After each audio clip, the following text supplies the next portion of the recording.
Okay, so here we are with the second of three Neca Universal Monster glow in the dark retro figures, and the third of four just Neca monster figures in general. So this is the Wolfman.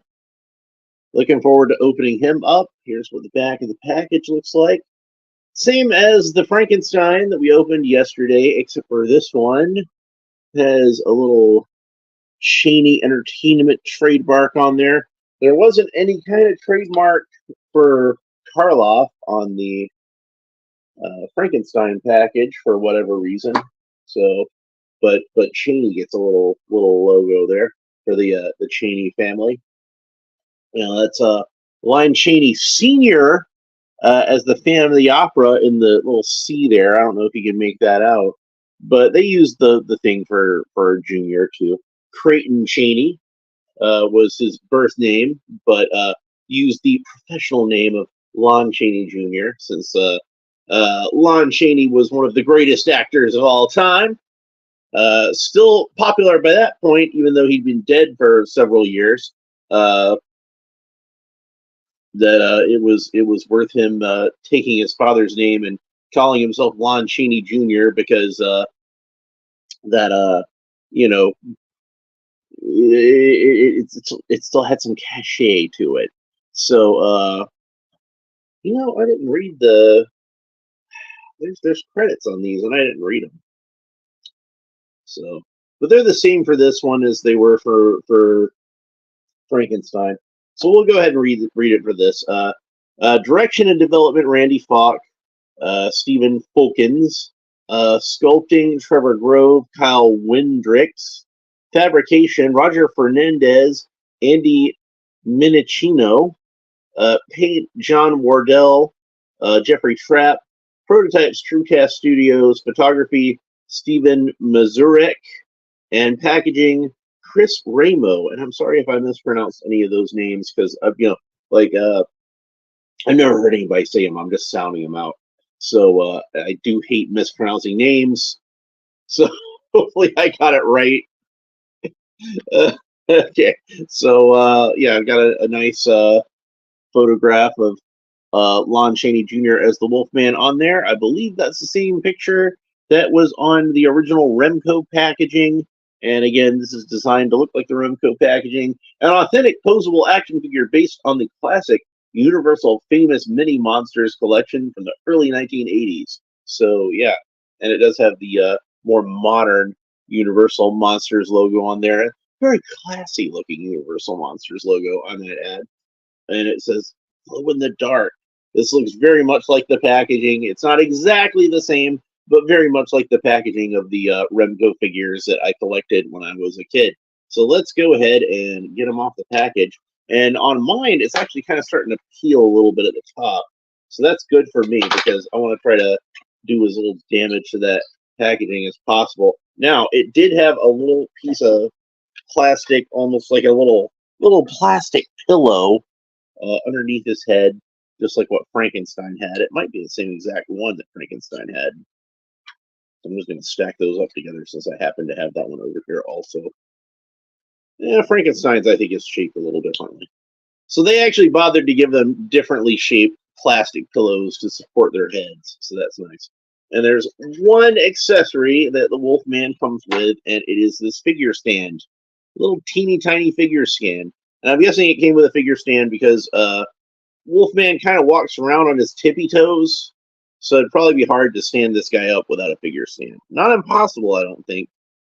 Yeah, he's standing just fine on his own. But since, like I said, he kind of stands on his tippy toes when he walks around, it's not exactly accurate to have him stand that way. You can see how his toes are kind of curled up there. He does not have toe articulation. They're not trying to show off. Although, if you were going to give a figure toe articulation, I guess the Wolfman would make sense because, like I said, he kind of walks around on his tippy toes. So he's supposed to walk around like a wolf. So he's supposed to walk around on his toes and the pads at the front of his feet, and not on his heels. You see him actually do it in the movie, so that's accurate. But you could, like I said, kind of stand him up on his soles and just have his toes kind of pointed up. It's not as movie accurate that way. So I'm gonna put the stand on his foot and see how he looks when he's standing up. And since my desk is down here, you're just gonna take my word for it if he's standing up or not. So put the stand on there. And yeah, despite it being a tiny little stand, it does seem to support him pretty well. And he can stand on his tippy toes like he's supposed to. So that's what that looks like. All right. So I'm gonna set that aside for now, and we'll talk about the figure. So like with Frankenstein, this is a very simplified paint job. If you bought the Ultimate Wolfman, it would be a much more detailed paint job. But remember, this is based on a 1980s action figure, so that's why he gets a little bit more of a simplified paint job. And his glow in the dark paint is over his face, so that's why the Wolfman looks rather pale because because that's where he glows in the dark. So and they didn't paint in his nose or anything, so it makes him look a little bit too human. I think that's kind of one of the problems with the original Wolfman Remco figure, and it carries over into this one. But they're being accurate. This is not supposed to be an action figure of like a realistic interpretation of how Lon Chaney Jr. looked in the Wolfman. This is supposed to be an interpretation of an early 1980s Star Wars style action figure with glow in the dark paint on his face, and it does that quite well. They give him kind of a shifty look to his eyes, which I like. Gives it a little bit of personality. So not a whole lot of detail to the face, as like I said, based on an early '80s action figure. So you got like a kind of plain brown head without a whole lot of detail to it, and then just kind of white face in the middle. Gave him some brown eyebrows and some brown eyes. It does have eyelashes over the eyes, so that's pretty detailed for the time. And then you got some red lips with a little bit of blood running out of his lips, which is pretty gruesome for the early 1980s. But very cool touch. And then you can see his fangs. He's got like a little bit of an underbite, overbite. Yeah, that's an underbite. Yeah. So so yeah, nice head sculpt. This is the same head sculpt they would have on their Ultimate figure, only that one was painted a bit more realistically and a lot more detailed. But like I said, the point of this one isn't to be detailed. The point of this one is to look like that original Wolfman action figure from the early 1980s. And he has a very dark green shirt and very dark green pants. They're both the same color. So it almost kind of looks like a military uniform of some type, but it wasn't. It's just dark green. That was just the color that they used for the figure. A lot of the times on the merchandise, you see the Wolfman is wearing a green shirt, and I believe that the actual shirt in the movie was brown, but they probably just don't want the same exact color on the Wolfman's shirt as on his fur, which his fur is usually depicted as being brown. So he's got some nice clawed fingers. Get him in some nice poses with that. Doesn't come with any extra hands or extra heads or anything. This is does not have all the bells and whistles that the Ultimate version would have. So, but like I said, this is based on the original action figure, so it doesn't really need them. So anyway, let's look at his articulation a little bit. So the Wolfman can look up about far. He can look down about that far. Technically, I can make him look a little lower, but I think that I actually pulled his neck out of joint underneath his shirt. Since it is based on the Ultimate figure, he does have the swappable heads still, so that whole gimmick. So the neck stump comes out rather easily. You would want it to come out rather easily because supposed to be able to swap those out. So the arms tilt his head quizzically from side to side, turn his head all the way around. but you know it's going to bump into his shirt collar a little bit, and that's going to knock his head out of joint. So, but technically, he moves that all the way around. You can rotate his arms all the way around at the shoulder, and they move up about not that far. So the arms bend at the elbow, and we get like a really good range of motion at the elbow, even though it's just one single elbow joint. And the elbow joint does rotate all the way around. Although it seems like it's a little stiff right there. And then the wrists can bend down about that far, bend up about that far, rotate all the way around that way. We've got a single joint of articulation at the waist, which can turn back and forth all the way around. You can lean back about that far.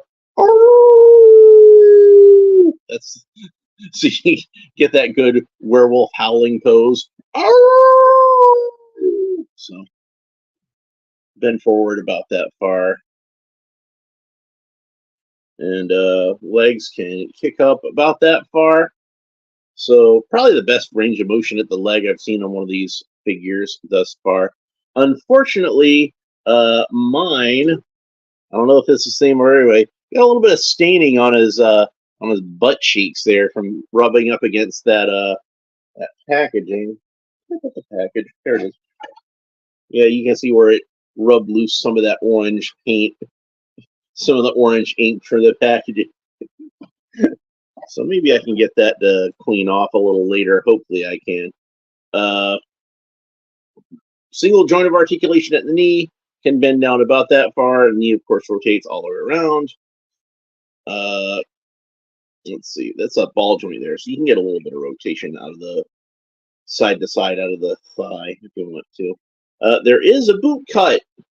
So he has an articulation right there that rotates all the way around. Now, the reason that there is a boot cut is because that part is actually removable, because in the ultimate figure, he comes with a pair of bare human feet. He comes with a Lawrence Talbot, Lon Chaney Jr. head, and some human hands and some human feet. So you can turn him back into Lawrence Talbot.